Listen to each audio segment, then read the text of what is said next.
The most expensive birthday you'll ever have, and you're about to waste it.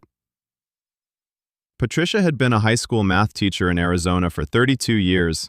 She was 61 years old. She had a $480,000 traditional IRA, a modest pension coming in retirement, and 4 years until she planned to stop working. She thought she had plenty of time.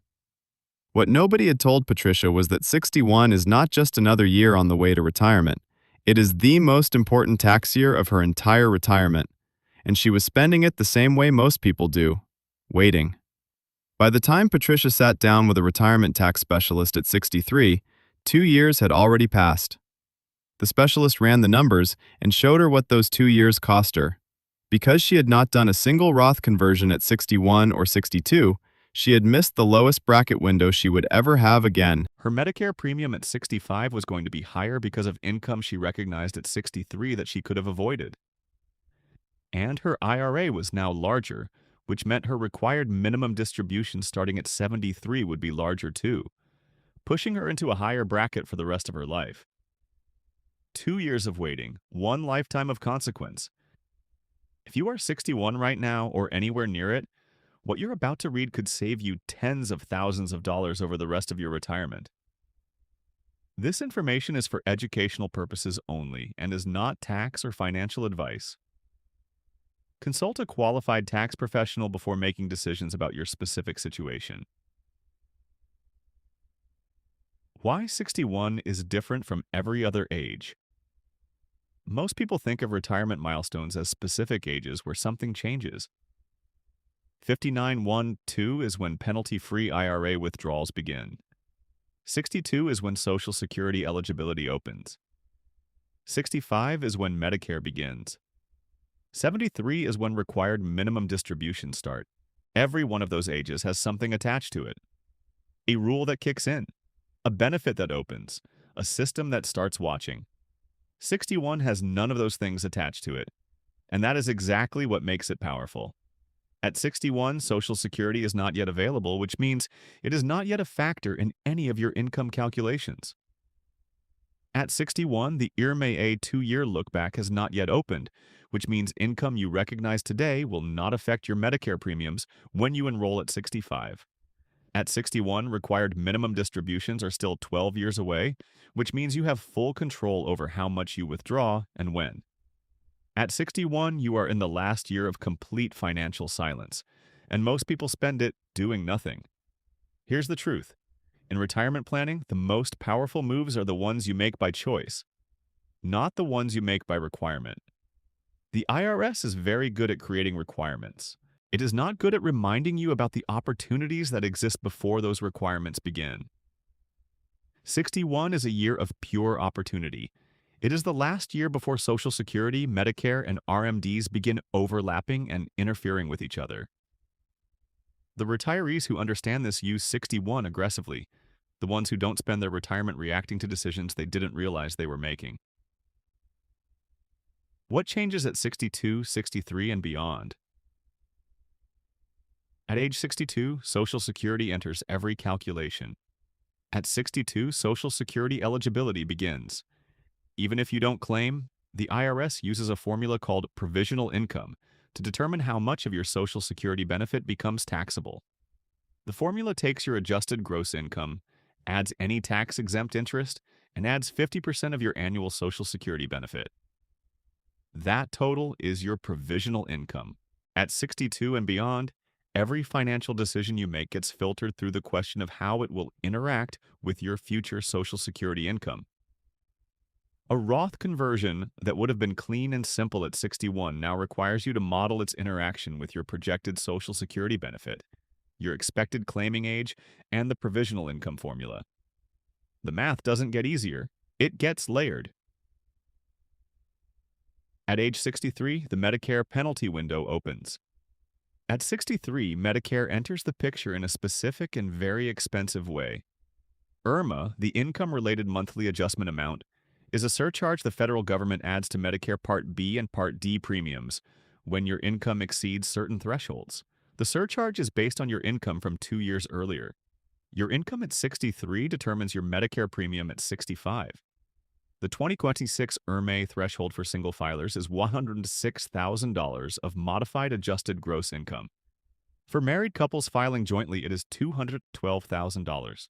For a married couple where both spouses are on Medicare, the first tier adds approximately $1,097 per year in additional Part B premiums alone. Here's the connection most people never make. A Roth conversion you do at 61 has zero IRMAA impact. Zero. The income you recognize at 61 does not affect your Medicare premium because the 2-year look-back doesn't start mattering until you're approaching 65. That same conversion done at 63 could add thousands of dollars per year to your Medicare premiums for the next 2 years.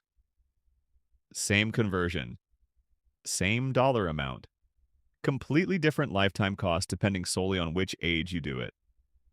This is why 61 is not just another birthday. It is the last year the IRS cannot charge you a Medicare penalty for aggressively managing your tax situation. The 4 strategies available. Only at 61. Strategy 1. Roth conversions at the 12% bracket. The 2026 tax brackets are as follows. The 12% bracket applies to taxable income between $11,925 and $48,475 for single filers, and between $23,850 and $96,950 for married couples filing jointly. The standard deduction in 2026 is $6,900 for single filers and $3,200 for married couples filing jointly.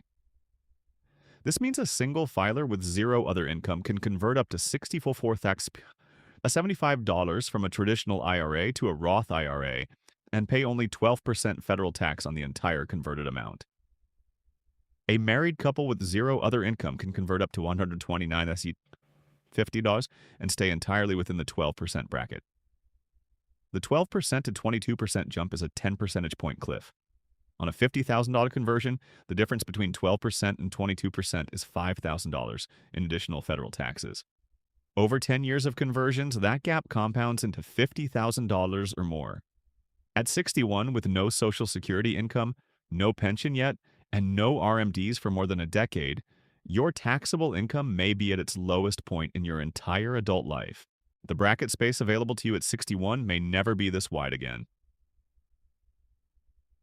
Strategy 2. The 0% long-term capital gains rate. In 2026, long-term capital gains are taxed at 0% for taxable income up to $47,055 for single filers and $94,050 for married couples filing jointly.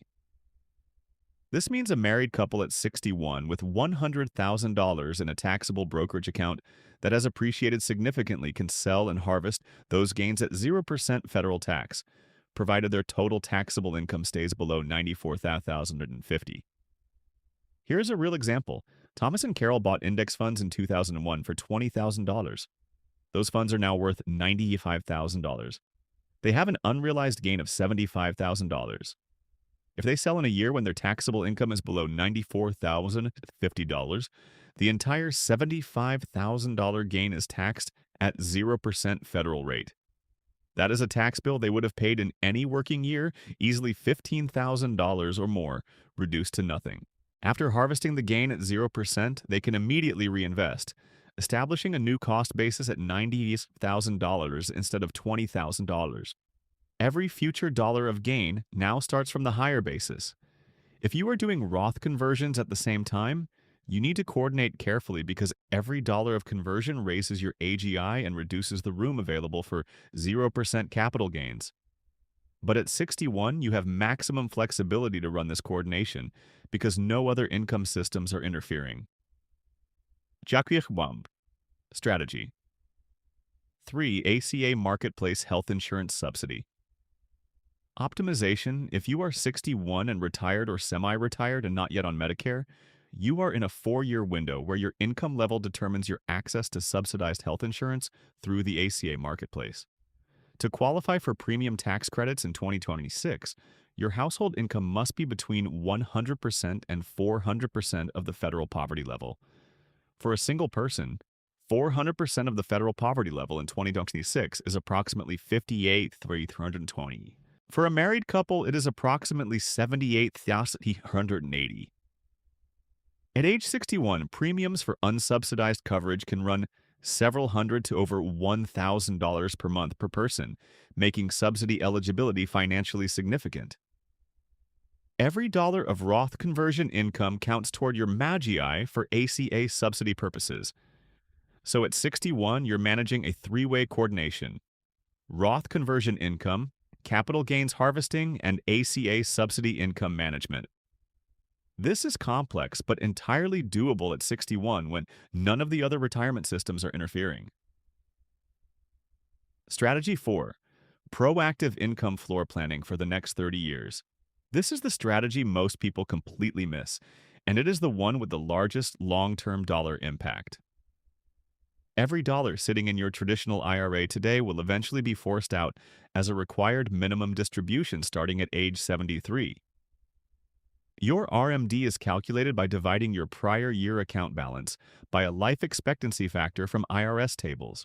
At age 73, the Uniform Lifetime Table factor is 26.5. So if you have $500,000 in your traditional IRA when you turn 73, your first RMD is approximately $1,868. But as you age, the factor decreases. At age 80, it drops to 20.2. If your account has grown to $700,000 by then, your annual RMD is approximately $653.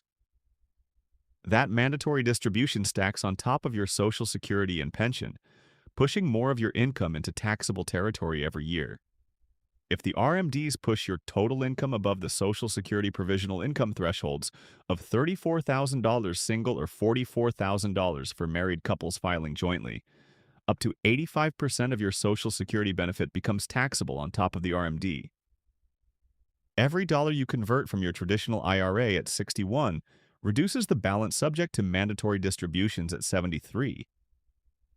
The math is straightforward. A dollar converted at 61 at 12% federal tax costs 12 cents. That same dollar forced out as an RMD at age 76 at a 22% effective rate costs 22 cents. On $100,000 of conversions over several years, the difference is $10,000 in federal taxes. But the actual long-term impact is larger because the converted dollars in the Roth grow tax-free for 30 years. Patricia's real 20-year projection. Patricia has $480,000 in her traditional IRA at age 61. If she does nothing and her IRA grows at 7% per year until age 73, her balance at 73 will be approximately $27,000. Her first RMD at age 73 will be approximately $38,800. The $38,800 RMD stacks on top of her pension of $12,000 per year and her Social Security of approximately $24,000 per year. Her total income in year one of RMDs is approximately $74,800. Her provisional income is $86,800, well above the $34,000 threshold for 85% Social Security taxability. At 85%, $2,400 of her $24,000 Social Security benefit is taxable. She is paying ordinary income tax on her RMD, on most of her Social Security, and on her pension. Her total federal tax bill in the first year of RMDs is approximately $12,000 to $14,000 on income she may not even need. Now look at what happens if she converts $80,000 per year from age 61 through 64, totaling $320,000 converted. By 65, her remaining traditional IRA balance is approximately $300,000 instead of $700,000.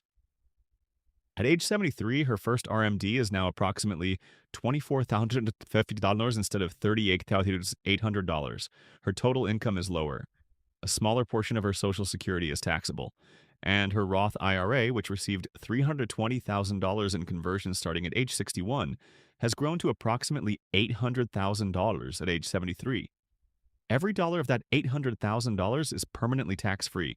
No RMDs, no tax on withdrawal, no IRMAA impact. The three most predictable mistakes. Mistake 1. Doing Roth conversions. Too late and too large. When retirees finally realize they should be converting, they often try to compensate by doing a very large conversion in a single year. A couple who waited until 65 might try to convert $300,000 in 1 year to make up for 4 lost years. That single conversion generates $300,000 of additional income. It pushes them into the 22% or 24% bracket. It triggers a Medicare surcharge for the next 2 years. It potentially makes 85% of their Social Security taxable. The cost of catching up is always higher than the cost of planning ahead. Mistake 2. Discovering the RMD problem at 73. A retiree arrives at 73 with $800,000 or more in a traditional IRA. Now, the IRS is forcing them to withdraw $50,000 or more per year at ordinary income rates. At this point, options are limited. The RMD itself uses up most of their low bracket space. They cannot undo the compounding that made the problem larger. The retiree who converted aggressively at 61 does not have this problem. Mistake 3. Failing to model the surviving spouse scenario. When one spouse dies, the survivor must file as a single filer. The IRMA threshold drops from $212,000 to $106,000. The Social Security taxability threshold drops from $44,000 to $34,000. If the couple's income was designed around joint thresholds, the surviving spouse is suddenly dramatically overexposed. This planning can only be done cleanly when both spouses are alive and income is low. At 61, that window is open. Just your action checklist. If you are 61, Action 1. Calculate your bracket space right now. Take your expected total income for 2026. Subtract your standard deduction and find out exactly how much room you have in the 12% bracket. That is your Roth conversion target range for this year. Action 2. Model your future RMDs. Use the IRS Uniform Lifetime Table to project what your required minimum distributions will be at age 73.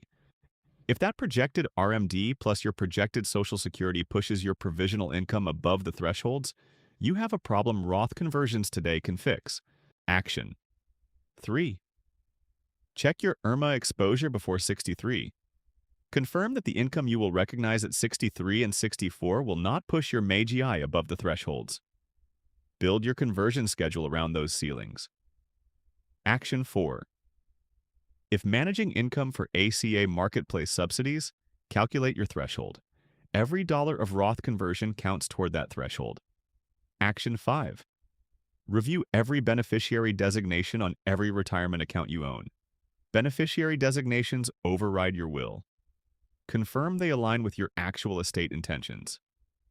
Action 6. Calculate your 0% capital gains opportunity. If you have appreciated assets in a taxable brokerage account, determine how much room you have to harvest gains at the 0% rate. What 61 actually represents. When you step back from the individual strategies, 61 is your last year of maximum leverage. Every financial decision you make in retirement has a context. At 62, the context includes Social Security eligibility. At 63, it includes IRMA. At 65, Medicare. At 73, mandatory distributions. Each of those contexts narrows your options. Each adds a layer of constraint the previous year did not have. At 61, none of those layers exist yet. You are looking at a clean slate with every tool available and no systems pushing back. The people who use 61 correctly don't feel lucky in retirement. They feel prepared. They made specific decisions during a specific window based on specific numbers that reduced their lifetime tax burden. The people who wait until 62, 63, 64, or beyond are not foolish. They're just responding to what feels urgent. And at 61, nothing feels urgent. That is the trap. The lack of urgency is the thing that makes this year matter. You are at 61 right now, or approaching it, or someone you love is there. Don't spend this year the way most people do. Don't wait for the IRS to start telling you what to do. If this helped you see something you hadn't considered, share it with someone who needs to hear it. Drop your biggest question about Roth conversions or income planning at 61 in the comments. The most common questions help shape content that protects retirees from expensive mistakes they didn't know existed.